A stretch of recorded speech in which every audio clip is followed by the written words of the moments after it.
Hello there. So this is a bit of an unusual one.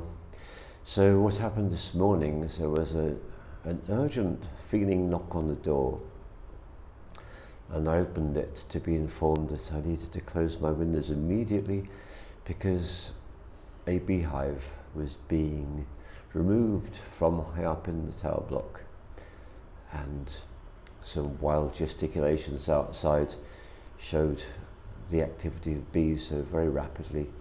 The windows were closed, and that propelled me into what I'm in now.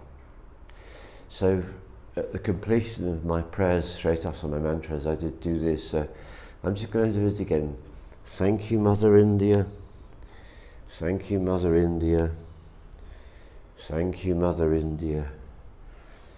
Because I am learning so much from everything that happens. So the fact that all the windows are closed means that the sounds from outside are instantly diminished by about 90%. So it's not just the window in this room, it's all the windows in the entire apartment. And very likely all the other windows in all the other apartments too, because they don't want bees inside their apartments. So there's a degree of quietness which has fallen like a stone into my soul as a result of all this. And so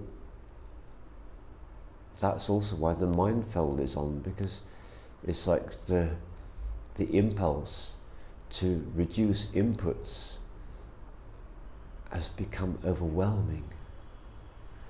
And indeed I've spent most of the time since the windows are closed in silence.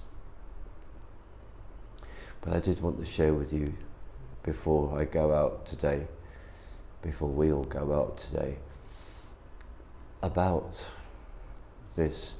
And it relates to, I could call this, there's a subtitle to this one, I don't know what the title is yet, and the subtitle would definitely be Autistic in India.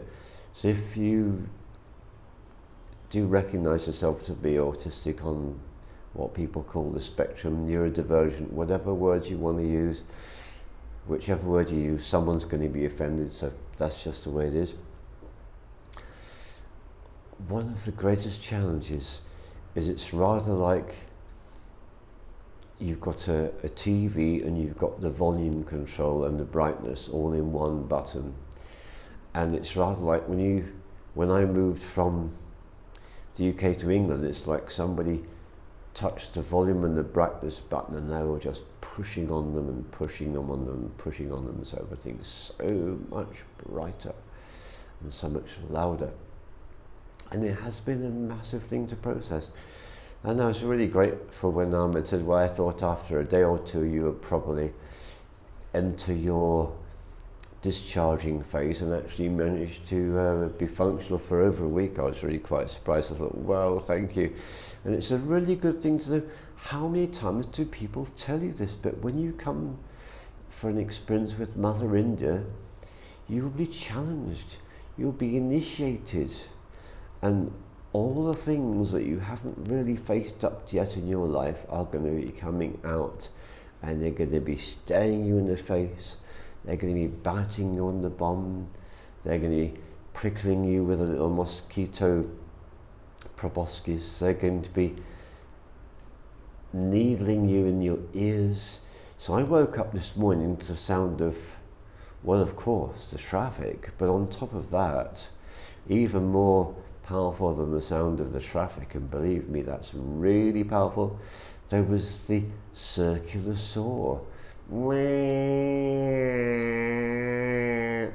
won't do any more to demonstrate that particular sound. And so I woke up under siege, and also poor Kamini here is suffering from massive sexual frustration. She lives with a neutered friend, so he's not doing the business. She's up on the 7th floor. She's not going to find a mate, so she's been crying out in agony throughout the days, just the last few days. So the very first sounds is the circular saw grating my nerves, and poor Kamini bewailing her sexual frustration. Wow, what a way to start the day. And so it's taking me into this place of, right, I'm just going to go really quiet.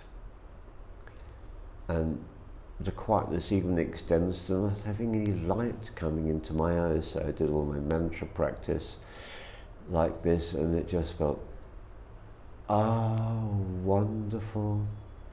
And it may seem a bit mad, well, why didn't you close the windows days ago? Well, it's because the whole point about me being here, I wanted as much as I could to adopt the when in Rome attitude to life, of experiencing things as people do here. I still haven't opened the curtains fully into this room. And where I live in the Isle of Avalon in England, I have my curtains open as much as possible, my windows as much light as possible, but I'm experiencing being here. I want to feel what it's like to have the curtains closed, to hear all the sounds coming in, to experience the sexual frustrations and agonies of Kamini. I want to experience everything that's coming in. I'm very curious and I'm noticing how it's affecting me. And I can feel that what is happening for me is I thought I did do a massive discharge with 2 urticarias, that's the skin turning orange, which usually happens once every 1.5 to 2 years, having twice within a week, and having a really good discharge out of the sinuses and the respiratory system, clearing out that nose and all that. So much. And then last night was a really challenging night for sleeping, and it was only thanks to my very new friend Canapane that I was able to eventually, at some unearthly hour, finally drift into the bliss of sleep. And it reminds me, I've met people in my life who aren't able to do this, who suffer terribly, and I've been one of these blessed souls that's always had great sleep, easy to sleep kind of person. So it's like, that's also an appropriate challenge for me. So what I feel Mother India does is she's like a plant medicine, but she's like a super ultra plant medicine, and she dives in there into your psyche, into your soul, and she uses her scalpel and she pulls things out and she teases issues and triggers and whatever out onto the surface, out in the open. Right, deal with this. This is my personal take, and it's also a reflection of my time here 13 years ago. Very much the same story, but this time so much more intensified because of being with 13 million in the city. Such a big experience. So very imminently, it is time for me to leave and go on an adventure with Ahmed and Reshma, and so you will see me again quite soon in a more orthodox setting, without this very brief concentrated period of darkness and silence and stillness. Ooh, it's been sweet. All the love to you.